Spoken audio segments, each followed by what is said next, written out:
que nos deixou, infelizmente, mas deixou aí uma obra imensa e que a gente aqui do Tempo Nublado faz essa homenagem a ele também através dessas duas charges. Vamos começar aqui a conversa, o papo com a Kátia, o pessoal aí que está ligado no chat, o pessoal de sempre. Se quiser mandar perguntas aqui para interagir com a Kátia e para a gente encaminhar aqui no ar também, fique à vontade. Eu queria começar, Kátia, te perguntando o seguinte. Deixa eu só mudar aqui a tela para ficar todo mundo na tela. Mosaico. Fica mais legal para quem está vendo a gente. E o meu deu ruim aqui, meu mosaico não está muito. Está aparecendo uma parte só da minha cara, que tá meio esquisito. Agora foi. Kátia, eu queria começar te perguntando o seguinte. Primeiro, você já falou um pouquinho, né, de como é que é a relação com a prefeitura, etc. Mas se você pudesse trazer para a gente duas coisas. O histórico desse contexto na pandemia, né, de como é que foi todo esse processo e como é que tem sido a experiência com o ensino remoto. A gente dentro da UF teve toda uma trajetória para chegar no ensino remoto, estamos aí ainda começando o ensino remoto e debatendo isso, mas eu queria que você trouxesse um pouco da perspectiva de como é que foi e como é que está sendo agora esse discurso da retomada, da volta para o presencial, que já está rolando essa conversa na rede, né? E está rolando já uma certa pressão da mídia, né, para a volta do ensino presencial. Então, Kátia, se você puder dar esse panorama inicial para a gente, vai ser ótimo. Muito obrigado por você ter vindo aqui hoje, pela sua presença. Valeu. Eu que agradeço, nós, né, professores e professoras, profissionais de educação, né, da rede de ensino. Bom, agradecemos a oportunidade de estar podendo colocar, né, a nossa situação aqui para um grupo maior de pessoas. A situação, né, em Angra dos Reis, especificamente, a gente ficou durante bastante tempo, né, as aulas foram suspensas em março, na metade de março, e desde então a gente ficou aguardando orientações da Secretaria de Educação, e a primeira orientação que veio foi de que começássemos a produzir material, que haveria uma plataforma, que eles estariam elaborando uma plataforma. Essa primeira informação foi por volta de junho e julho, né? Até então a gente não tinha muita informação de como seria. Enviamos, como sindicato, vários ofícios para a prefeitura, solicitando audiências, solicitando esclarecimentos, e em nenhum momento houve algum retorno de marcar essas audiências, de abrir o espaço para uma conversa, aplicativo, né, de remota, enfim. O governo foi anunciando aquilo que ele pretendia fazer, as direções de escola, e as direções de escola colocavam os professores. E a primeira informação que a gente teve logo na metade do ano foi de que a gente começasse a produzir materiais, que haveria uma plataforma que seria feita pela própria prefeitura. Eles não utilizariam nenhuma plataforma já existente. Esse material começou a ser produzido, e é interessante porque em nenhum momento foi oferecido para a gente algum tipo de formação, alguma informação de que tipo de material, como esse material poderia ser. Façam. E nós, professores, começamos a fazer, né, reuniões semanais com as coordenadoras e pedagogas das nossas escolas, para pensar esse material, mas sem saber como seria essa plataforma. Então, a novidade do ensino remoto, sem você saber como seria a plataforma, que tipo de material caberia nessa plataforma, porque a gente sabe que um mecanismo, né, como esse, um aplicativo, um programa, ele tem limitações, ele tem características que você tinha que pensar e que você tem que planejar o seu material didático que caiba dentro daquele modelo que está colocado ali. A gente não sabia como isso ia ser, Num primeiro momento, não foi nos dada nenhuma orientação sobre algum tipo de planejamento, alguma orientação pedagógica para a produção desse material, porque num primeiro momento essa plataforma seria, segundo o discurso da prefeitura, para manter o vínculo, né, para o aluno não perder o vínculo com a escola, não perder os hábitos, né, aquela coisa de estar na escola. Logo depois, quando a plataforma começa a ser, em agosto, a plataforma para os anos finais do ensino fundamental, os professores têm acesso a ela, ainda sem nenhuma formação para o acesso, foram colocados alguns vídeos, alguns tutoriais na plataforma para que a gente aprendesse a usar a plataforma. E aí, para surpresa de muitos, alguns materiais que tinham sido pensados e produzidos não cabiam no formato que a plataforma foi elaborada.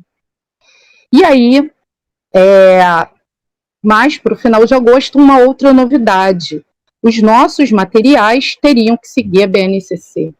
Quer dizer, há meses já produzindo material, pensando em revisão, manter o vínculo com a escola, trabalhar, né, o processo de letramento, aprofundar isso.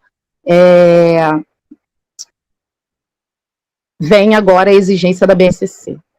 Em setembro, a plataforma é aberta para os docentes de anos iniciais e educação infantil. Mais uma vez, para surpresa desses docentes, em especial para os docentes da educação infantil, né? Porque a educação infantil, como a gente bem sabe, ela precisa, né? Uma criança de 4, 5 anos, ela não acessa uma plataforma sozinha. Ela precisa da mediação de um responsável, de um adulto. E nesses anos de escolaridade, muito a questão do brincar, do fazer, do praticar, ele está associado ao aprendizado. Então, como que você coloca numa plataforma, né, atividades que a criança vai trabalhar a questão motora do amassar, do colar, do cortar, né? Como que o pai, como que você orienta esse responsável, esse avô, esse irmão mais velho, quem estiver em casa com essa criança, para conseguir fazer isso. Então, muitas das atividades que esses profissionais tinham pensado não cabem nessa plataforma. E não cabem também porque, se a gente for pensar na questão do acesso, no nosso município, o acesso à internet, até para quem tem recursos, ele é complicado, porque a disponibilidade da internet é precarizada no nosso município, né? Muitos professores têm problema de acesso à internet, não porque não tenham recurso de Wi-Fi, não porque não tenham como pagar, mas porque nas áreas que eles vivem, né, tem dificuldade, como ilhas, sertões, enfim. Então, vocês imaginem isso para o nosso estudante. Então, a gente fez uma pesquisa, né, nós do sindicato fizemos uma pesquisa, e dos que responderam à nossa pesquisa, né, cerca de 30% só tem facilidade de acesso à internet. E pensando que quem respondeu a pesquisa tem acesso à internet, porque a pesquisa foi feita pela internet. Né? Então, a gente imagina que esse universo é muito maior, porque quem de fato não tem acesso não vai conseguir responder essa pesquisa, que a prefeitura está fazendo agora, na plataforma, quando os alunos acessam. Mas o aluno que não acessa é porque ele não tem internet. Então, até esse dado, ele é um dado para ser pensado, para ser refletido. Muitos profissionais não estavam preparados, né, para lidar com essa novidade de uma plataforma, de como elaborar as atividades. E a gente, o que eu digo, né, o profissional da educação, ele trabalha muito com afeto também, né? E a gente se envolve com os alunos, a gente se coloca no lugar daquele adolescente, daquela criança, né? Tanto que, se hoje, né, na maioria das escolas tem festinha Dia das Crianças, as crianças saem com presentinho, saem com alguma coisa, não é porque a prefeitura oferece recursos, mas porque muitas vezes os profissionais tiram dinheiro do próprio bolso. E há hoje um adoecimento, né, dos profissionais de educação por conta de uma dificuldade e de não conseguir, alguns, de não ter conhecimentos necessários para para manusear a internet, a plataforma, os equipamentos. Muitos professores estão se endividando para comprar notebook mais novo, para conseguir produzir o material e colocar, porque a plataforma é extremamente lenta, isso é uma outra coisa, assim, uma outra informação importante de dizer, né? A prefeitura tem mudanças na plataforma, porque ela começa a ficar inoperante, né? Ela não funciona bem, ela é uma plataforma complicada de mexer, e a todo dia essa plataforma ela sofre modificações. Ela é lenta, já mudou de servidor mais de uma vez, continua lenta porque ela não suporta a quantidade de acessos, e olha que não são tantos acessos assim, né? Se a gente for pensar que 30% ou menos dos alunos estão conseguindo acessar. Então, ela é uma plataforma muito difícil, né? Porque quando você acessa, são muitas abas que são abertas para que você consiga fazer uma coisa simples. Ela é uma plataforma lenta, que vive travada. Ontem, por exemplo, de 3 da tarde até umas 5 horas da tarde, você não tinha como acessar a plataforma, porque ela estava, né, completamente travada e inoperante. Então, assim, a gente tem... Inclusive, semana passada, se vocês quiserem, depois eu mando, né, para não dizer que eu estou mentindo, foi colocado uma mensagem, sextou na Apoiar, sextou na plataforma, pedindo que a gente, né, que as pessoas acessassem a plataforma no fim de semana e à noite, fora, né, dos seus horários de trabalho, porque nesses horários ela fica melhor, né, ela funciona melhor. Quer dizer, a própria prefeitura reconhece a dificuldade e a ineficiência, né, desse sistema que eles estão elaborando. Agora, né, agora mais para o final do mês, uma outra novidade: a prefeitura fez uma compra de livros de uma plataforma da Moderna, que custou R$2 milhões. A gente ouve que não há recursos para um monte de coisas, né? A dificuldade de se produzir um material impresso é porque precisa de licitação, porque não há recurso, mas com a Moderna está lá R$2 milhões para uma plataforma da Moderna com livros que serão utilizados nos anos iniciais, além da plataforma do Apoiar. Então, é mais uma plataforma para o professor se apropriar, essa plataforma, como, né, foi feita com a Moderna, e R$2 milhões eles deram a formação, né, a Moderna. Mais uma plataforma para os professores se apropriarem, para os estudantes se apropriarem, em especial os estudantes mais jovens, que para os anos iniciais, né, primeiro ou 5º ano, se apropriarem para utilizarem. Saiu um BO dizendo que as atividades para os estudantes equivalem a 7 horas diárias, só que o professor trabalha 4 horas e meia por dia de anos iniciais. E esse restante desse horário?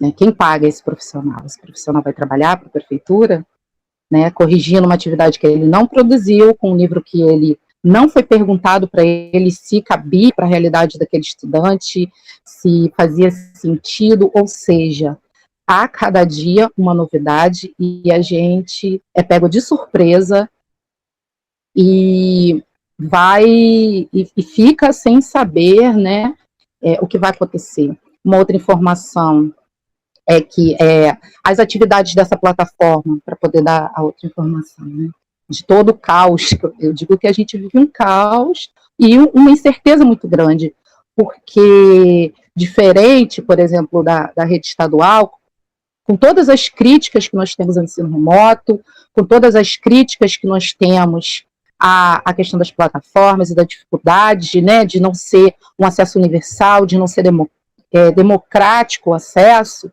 na rede estadual, desde o início, houve uma plataforma que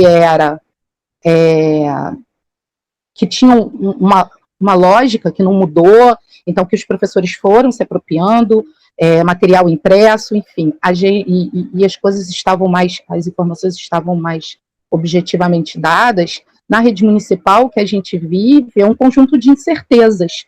A gente não sabe qual vai ser o próximo BO e qual a próxima novidade que vai aparecer nas nossas vidas, né, de demanda de trabalho, porque agora os profissionais, em especial dos anos iniciais, têm que planejar, corrigir, postar atividades numa plataforma que trava o tempo todo, né, e que muitas atividades que eles vêm produzindo há meses para os estudantes, não cabem nessa plataforma, então aquilo tudo foi trabalho jogado fora.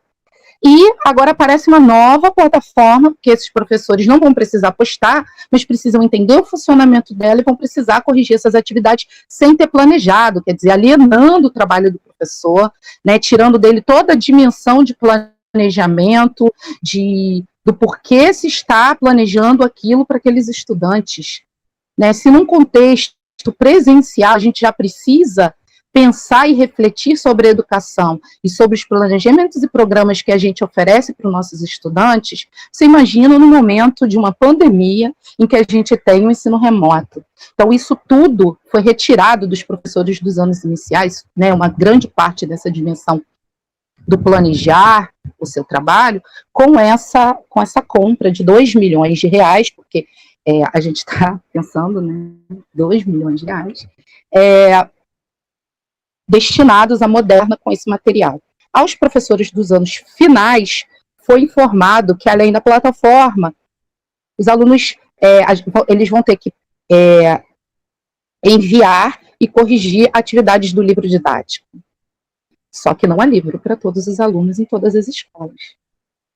Muitas escolas não distribuíram os livros no início do ano porque não havia livro para todos os estudantes. A gente sabe que as compras do PNLD, elas são feitas baseadas no censo escolar do ano anterior. E essa realidade muda a cada ano nas escolas. E é uma compra feita pelo governo federal. E a prefeitura faz isso, fala isso, coloca isso no BO, e depois disso tudo, quer dizer, da ordem ter sido dada, de sair no BO, é que vai se fazer um levantamento para saber se tem livro para todo mundo. Aí, quer dizer, se não tiver, eles vão voltar atrás, vão fazer outro BO. Quer dizer, isso só mostra uma completa falta de planejamento, né, e tudo isso feito de forma muito autoritária, sem conversar com os profissionais de educação, sem conversar com o sindicato dos profissionais de educação. Né? Acham e acreditam que não tem como conversar com os profissionais, chamem o sindicato para conversar. Nós estamos solicitando audiências, conversas, mandamos ofícios questionando a prefeitura, ao Conselho Municipal de Educação. Mas o que a gente tem como resposta é autoritarismo e falta de diálogo, apesar do discurso e de todos os ofícios, né, dessa Secretaria de Educação, está escrito que eles trabalham com uma gestão democrática.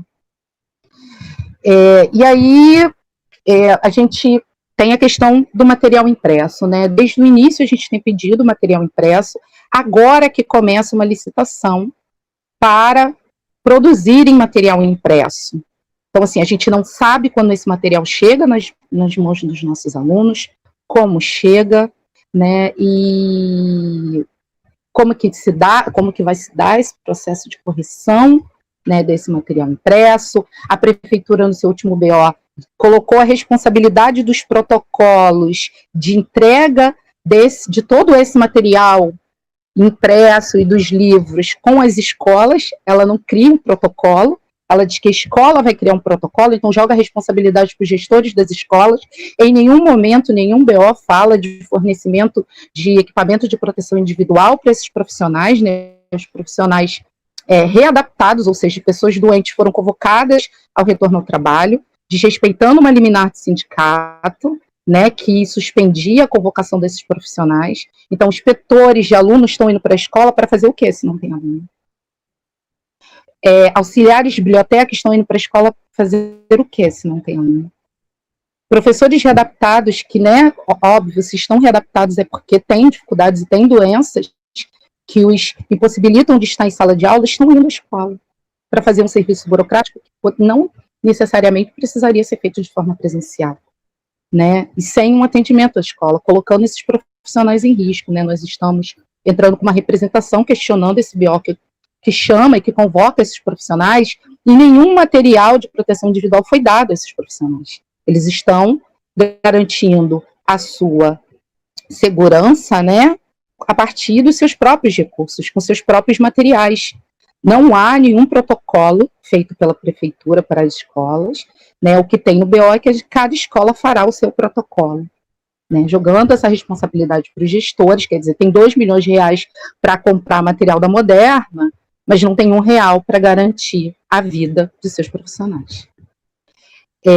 Então, esse material impresso está sob licitação, a gente não sabe quando ele chega, como chega, então a gente está, mais uma vez, como a gente gosta de falar, né, a gente está no escuro, sem saber qual será a próxima novidade, e a gente sabe que esse material impresso ele é muito importante para esses estudantes, porque a grande maioria, né, não tem acesso à internet, não tem acesso, né, de forma adequada, porque por mais que o estudante ele tenha acesso, muitas vezes um celular, e nas pesquisas que nós fizemos, um celular é dividido por 3 estudantes, celular da mãe, que é o único que tem internet em casa, e 3 estudantes dividindo, então assim, cada um pouquinho, então imagina esses estudantes tendo que fazer plataforma da prefeitura, uma plataforma lenta, que trava o tempo todo, e agora a plataforma da Moderna.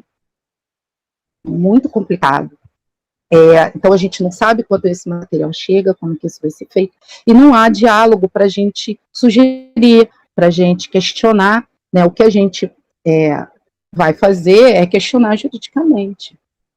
Né? Se houver sobretrabalho para o professor, né, se essa carga horária de fato for de 7 horas por dia, esse profissional tem que receber por 7 horas de trabalho, porque ele não está em casa à toa, ao contrário do que muito se diz, né, de que os profissionais de educação estão trabalhando, estão recebendo sem trabalhar, isso é uma inverdade. A gente está trabalhando muito desde sempre, porque se apropriar de todos esses mecanismos, planejar atividades que não são presenciais, que são assíncronas, isso é uma outra informação, né, a plataforma é completamente assíncrona, ela não é uma plataforma que prevê nenhuma atividade síncrona, só que a secretária de Educação, na reunião com os diretores, com os gestores de escola, informou que os alunos vão ser retidos por falta. Como é que pode uma retenção por falta de um estudante que está tendo acesso a uma plataforma assíncrona? Como controlar a presença de estudante numa plataforma que está completamente assíncrona? E esse estudante que não tem acesso à internet não sabe quando vai receber o seu material impresso. E para receber esse material impresso não é simples. Há toda uma burocracia. O responsável tem que ir à escola, ele tem que solicitar esse material por meio de um requerimento para, assim, fazer jus ao material. Então, assim, o responsável do estudante que está em horário de trabalho, ele vai ter que ir 2 dias na escola, um para solicitar o material impresso, através de um requerimento escrito, assinado, e depois para ir buscar esse material impresso, que a gente não sabe quando é. Acho que eu falei demais. Não, que isso, de maneira nenhuma, Kátia. Muito bom e muito importante o panorama que você trouxe. Muitas questões aí, né? A gente vê como é que todo esse processo é atravessado por vários absurdos. O pessoal aqui no chat botou uma pergunta para você. Tem muita gente aqui parabenizando a sua fala e tal. A Laís Pimentel, Nilza Moreira. A Simone Duval manda aqui uma pergunta. E aí eu vou fazer a pergunta da Simone. Você fica com ela na mente aí. Depois abro para Lício e Andrés também fazerem a rodadinha deles de perguntas, tá? Então, a Simone Duval pergunta, na sua opinião, por que a prefeitura mudou a proposta inicial, que era de manutenção de vínculo, para a da terminalidade do ano letivo? E por que você acha que a prefeitura fez essa mudança aí que você contou no seu relato, né? Que no início não tem nada de conteúdo, etc., é uma coisa de manutenção de vínculo, depois eles mudaram com a coisa de cumprimento do ano letivo. Abro aí para Andrés e Lício fazerem sua rodada também de questões para você, Kátia. Vai lá, Andrés, Lício. Opa, Andrés, ¿se escuta bem? Perfeito. Bom, Kátia, muito boa, colocou muitas questões, concordo com todas, então, mais que nada, é aprofundar certas questões. Eu acho que o processo é destrutivo, não? Ou seja, na UF acontece um processo semelhante. Para que você tenha uma ideia, como professores da UF, não existe uma plataforma, tirando as diferenças, não existe uma plataforma pela qual a universidade guia para utilizar e o conhecimento dos professores ou estudantes sobre utilização de plataforma é todo, vamos que você pode. Você falou uma coisa muito importante que é sobre a participação.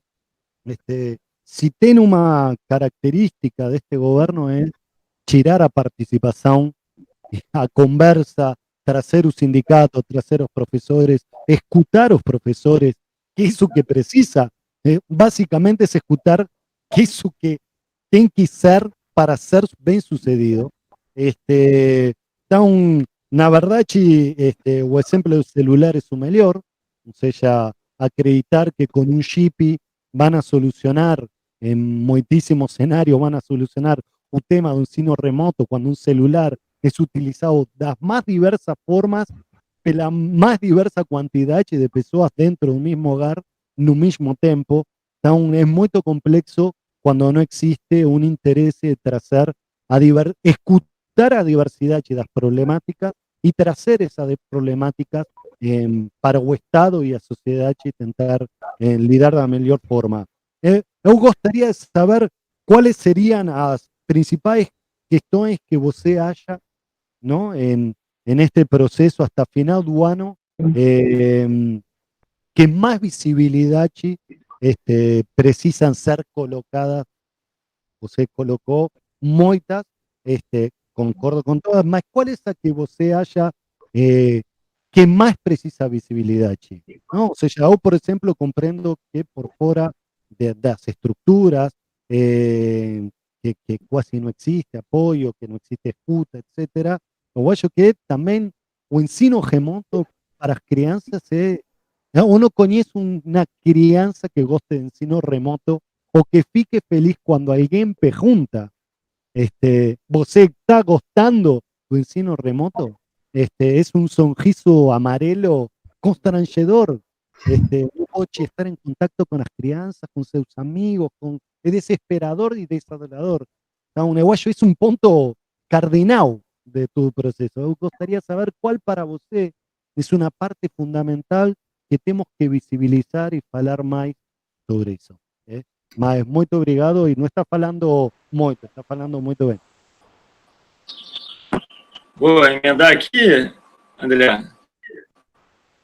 Hoje a gente tem horário aí, né, certo? Porque 4 horas a gente tem a atividade da pós-Tereza, né? Inclusive que a Kátia vai participar também, né?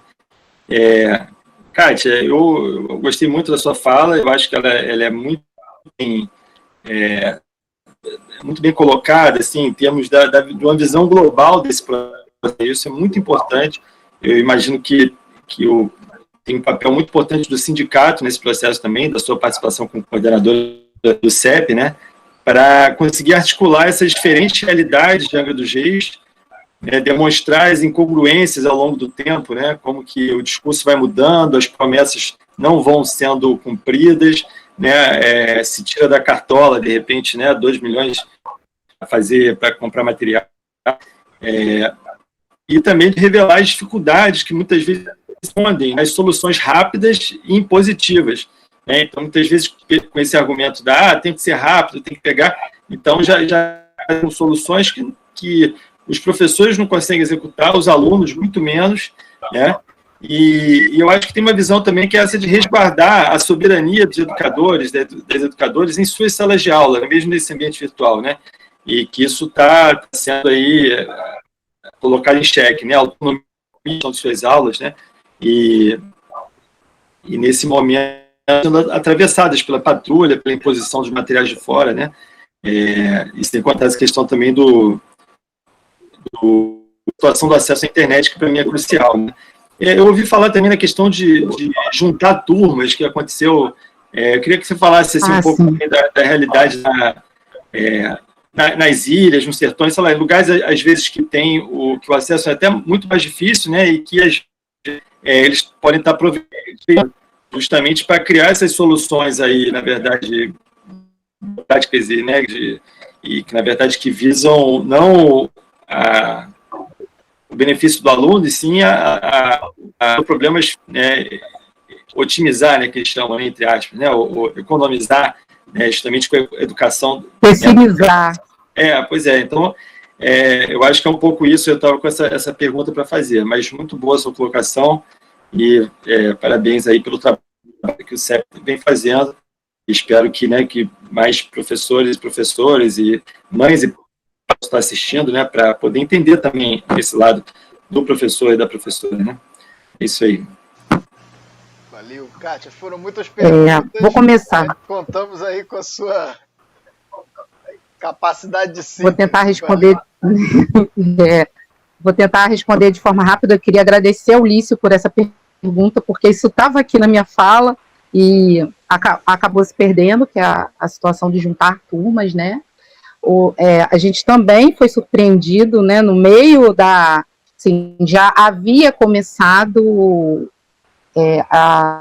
o funcionamento da plataforma quando a Secretaria de Educação veio com a notícia de fechamento de turmas e junção de turmas. Quer dizer, aquele vínculo inicial, que já não era tão grande, porque 16 de março, né, as aulas foram suspensas, né, aqueles professores que conheciam as suas turmas, e aquele vínculo que já não era, né, tão forte, as atividades que tinham sido pensadas para aqueles estudantes especificamente, isso tudo é perdido, isso tudo é jogado fora, porque a prefeitura resolve, né, no meio de uma pandemia, no meio de um ensino remoto, com uma plataforma já funcionando, né, houve caso de estudantes, né, que perderam tudo que eles já tinham feito, porque eles mudaram de turma, resolveu otimizar, que a gente chama que é pessimizar o ensino, né, a gente faz uma brincadeira retórica com esse conceito,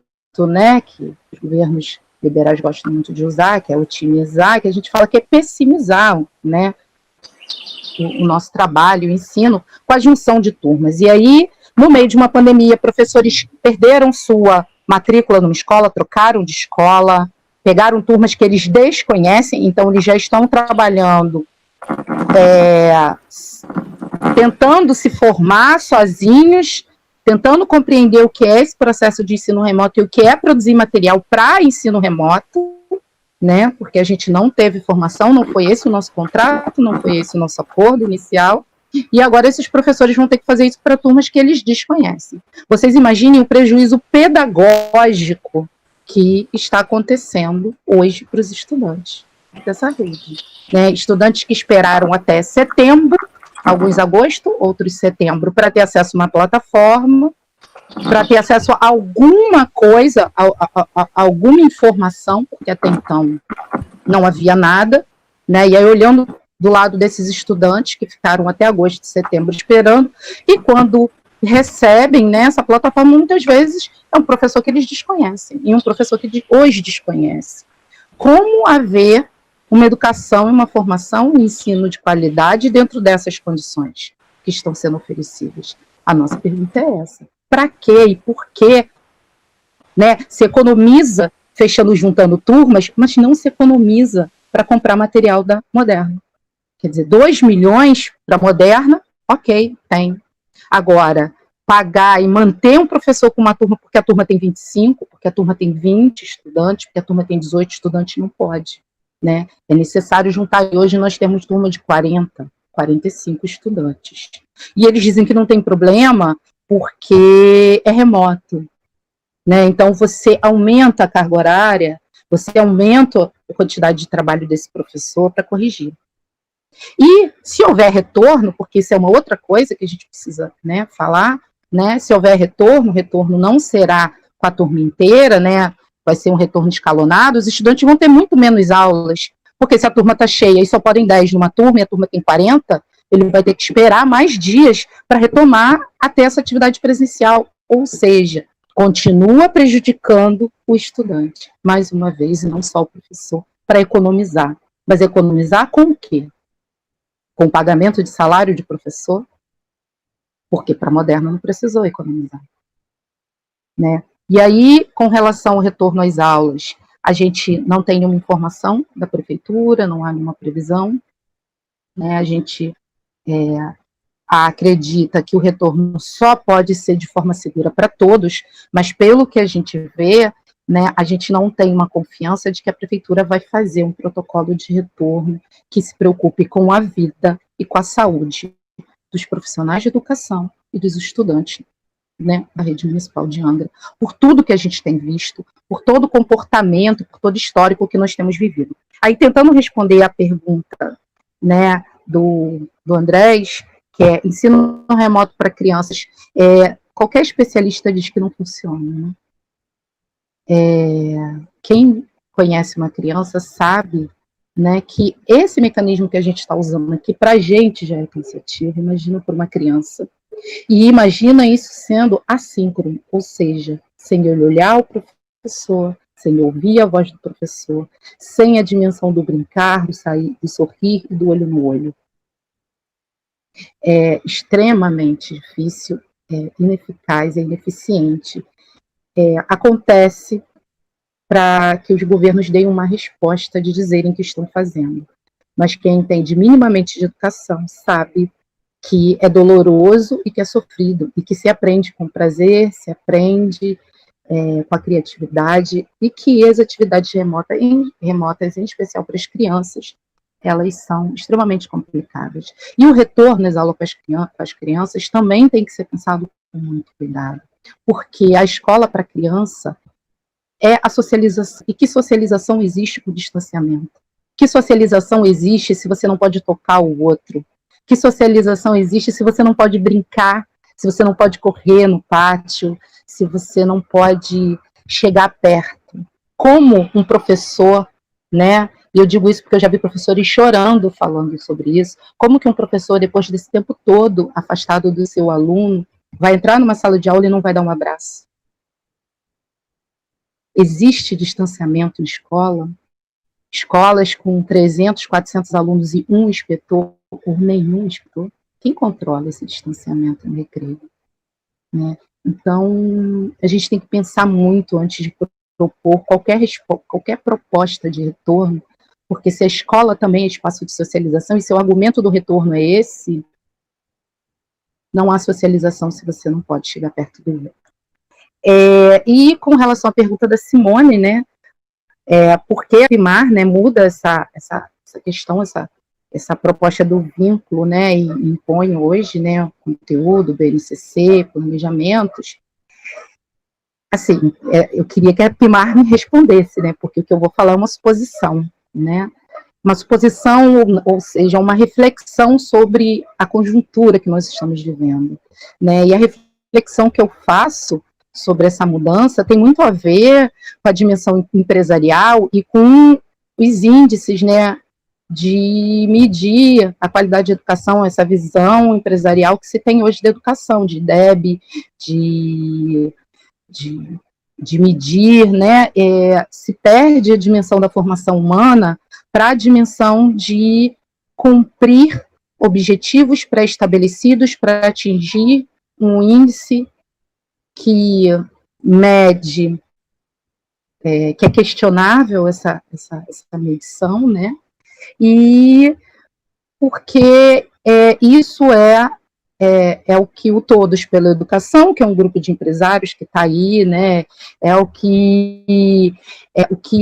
essa é a proposta empresarial da educação, do Todos pela Educação, do atual governo federal, do atual governo estadual, estão colocando que essa prefeitura está completamente afinada com esses ideais e com essas propostas, né, liberais e empresariais de educação.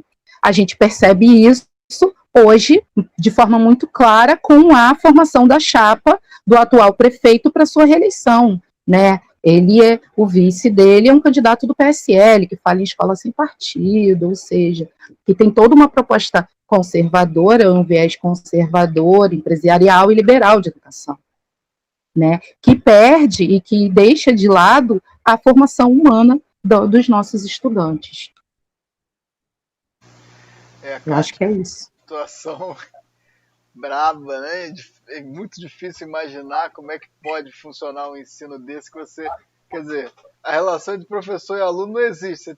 Você está falando com uma plataforma e o aluno está vendo uma plataforma, né? Quer dizer, e a plataforma é que está se beneficiando disso tudo, né? Com essas ferramentas de inteligência artificial, ela está só armazenando informação e conhecimento, né? E capturando esse conhecimento para o uso empresarial aí. Realmente muito boa a tua participação, Kátia. Muito obrigado mesmo. Você trouxe questões aqui muito pertinentes. Ó, o Emanuel Vilas Boas coloca aqui no chat que não existe preocupação com a qualidade da educação, com a formação, com aumentar as possibilidades dos profissionais e estudantes nesse momento, é só demanda para um produzir sem sentido. Estamos aí, chegando no final do tempo nublado. Acho que a tua participação, Kátia, foi muito boa, te agradeço muitíssimo. Só queria aqui falar que também o Rubens Leite Filho falou lá atrás no chat, lembrou que o Vitor Nunes Leal, que eu citei aqui, foi ministro da STF, caçado pela ditadura também. Então, Kátia, super obrigado pela sua participação aqui no Tempo Nublado. Foi muito bom, muitas questões. Eu que agradeço. Muito esclarecedoras. Acho que esse panorama é muito importante e muito preocupante, né? Acredito que o vídeo vai ficar aí disponível no nosso canal. Vocês podem mandar, fazer ele circular também. Acho que é um registro a gente sempre publica também o vídeo da entrevista em separado. É um registro também uma memória, né, desse processo que às vezes é muito atravessado aí por desconhecimentos, por leituras muito esquisitas e que, infelizmente, as famílias também estão numa precariedade muito grande, né, e tem uma demanda muito legítima por uma solução para esse contexto, né, da educação na pandemia e que a gente não está tendo em muitos contextos. Kátia, a gente tem uns minutinhos aí, até a próxima atividade você tem que participar, então eu te convido para você participar aqui do nosso bloco final, que é o bloco de dicas culturais. A gente sempre dá aqui dicas que a gente tem lido, escutado, ouvido, visto, né, durante a semana. Então você vai pensando aí em alguma dica, se você tiver, não precisa ser nada assim, muito elaborado, não, a gente vai trazendo aqui filmes que assistimos, programas de televisão, e aí eu abro aqui para o Andrés e para o Lício darem suas dicas, e aí você vai pensando em alguma coisa aí, e já eu abro para você dar a sua dica também. Andrés! Opa, bom, Kátia, fenômena, muito importante, fica o convite para outras oportunidades, vamos a ter muitos desafios, pelo visto, vamos a ter, lamentavelmente, muitos novos problemas pela frente, esto es su inicio. Eu vou trazer duas dicas rápidas. Uma tem a ver com o que eu estou pesquisando, que estou sumergida nisso, que é Uruguai, ditadura de Uruguai. Então, estou escutando bastante música de Uruguai para mimetizar e tratar de pegar alguma coisa da alma. Tem um disco muito importante de Daniel Biglietti y Mario Benedetti.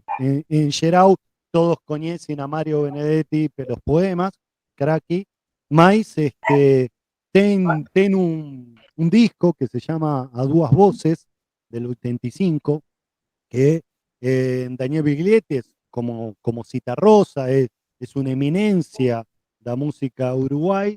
Él fue exiliado en la dictadura de Uruguay, fue para Francia. Mario Benedetti fue diferente, él fue para Argentina, después de ahí Argentina fue peor, fue para Perú y de Perú terminó en Cuba, exactamente, Chilicio, Daniel Biglietti, un cracky, él hicieron un disco conjunto, Mario Benedetti recita poemas también, hicieron varios shows con relación a eso, entonces eu aconselho escutar un poquinho ese cracky de Daniel Biglietti, que faz un par de años que morreu, y Mario Benedetti, que también, y un nuevo gobierno de la calle Pou, que es de derecha, tentó tirar a Mario Benedetti como de ser una eminencia y no lembro qué evento estaba designado para ser Benedetti, mas voy a lembrar para frente. Y después, yo só quiero lembrar, Quino era mucho más que Mafalda. Uno de los grandes desafíos de Quino fue Joaquín Lavado Quino. Uno de los grandes desafíos de Quino fue cómo no ser só lembrado, só pensar en Quino y en Mafalda. Eli escribió menos de 10 años en Mafalda, que transformó a humor gráfico y político de Argentina, mas eu aconselho muito os livros que ele fez depois de Mafalda. Tem um que é uma eminência também, que se chama Potentes, Prepotentes e Impotentes, que é muito a ver com esta situação atual. Eu acho que ele foi um grande crítico da sociedade, muito do mercado do trabalho. Se poderia falar um tempo nublado de Quino e a produção que ele tem, mas fica a dica, procura na internet, e se você não pode comprar o livro, tem muito em PDF para baixar, e tem livros que só estão as imagens também, que não se trata de Mafalda, e é uma riqueza que é muito, lamentavelmente, muito atual. Um prazer, Kátia, de te conhecer. Lício, André, muita saudade de você. Sandra também, eu mando um beijo grande. E Ariadne, Lício e André, mandamos um beijo para ela, que está esperando em Angra algum dia. Valeu, Andrés. Kátia, já tem aí, pensou em alguma coisa de dicas para o nosso... Eu vou falar de um filme, né, que para mim é um marco na minha formação e que eu sempre me remeto a ele quando eu penso em formação humana, quando eu penso nessa questão do empresariado na educação, né, pensando muito na pergunta que a Simone fez, que se chama Escolarizando o Mundo. Ele está disponível no YouTube, né, é um filme muito bonito e que eu acho que ajuda nós professores a refletirmos, né, sobre o que é um projeto, né, de educação global para o capital e qual o impacto que ele tem nas comunidades, em especial nas comunidades mais tradicionais. Acho que essa é a dica, Escolarizando o Mundo. É um filme que sempre me vem à memória, que eu gosto muito, que eu sempre indico. Ótimo, bela dica, Kátia, super obrigado. Lício, dica? Bem, essa semana estou aí na produção dos meus aulas, podcasts, e aí eu estou na pesquisa também da trilha, né? E aí, como é a matéria de América Latina, então estou revisitando ali da América Latina. Então estou agora preparando uma aula e eu estava buscando um instrumental da América Latina, que era Chilimani, do Quilapayún, né? Esses que já circularam aqui no Tempo Nublado também como dicas. E também estava assistindo novamente 2 aulas que o Thiago Rocha, um amigo que está morando em Portugal, ele preparou no curso, no primeiro curso de Latina, ele preparou umas aulas latino-americanas, uma sobre charango, outra sobre jazz, e são aulas muito interessantes e vem com as músicas, né? Então a aula tem a sequência, eu estou ouvindo isso aí. E aí tem o Porta Curtas aí, né? Quem conhece Porta Curtas, né? O dia a Maíra me indicou para o Baile, o nome do filme, né? Um curtas. Então, segue lá para vocês verem. E Mafalda tem um livro que lançaram. E a Mafalda tem uma série que ela conversando com o planeta, né? Conversando com o globo terrestre, né? Fizeram um compilado colorido, chama Como Vai o Planeta. Esse aí eu comprei para o Yuri quando ela era bem pequena, e eu gosto que ela sempre conversando com o planeta, fica também outra dica. Valeu, Lício, maravilha. Ó, já pus aqui no chat, Kátia, a sua dica. Botei aí o link do Porta Curtas aí no chat para a rapaziada também. Minhas dicas, eu tenho... Primeira dica, eu tenho 3 dicas hoje. A primeira que eu queria dar é um filme que eu assisti na Netflix, que eu achei absolutamente fascinante, inesperado, que chama Professor Polvo, que é um documentário do cara que é mergulhador e ele mergulha numa floresta de algas e começa a estabelecer uma relação com o polvo. E é extraordinário. Extraordinário o filme, é lindo visualmente, é um negócio assim, as imagens que o cara faz são absurdas.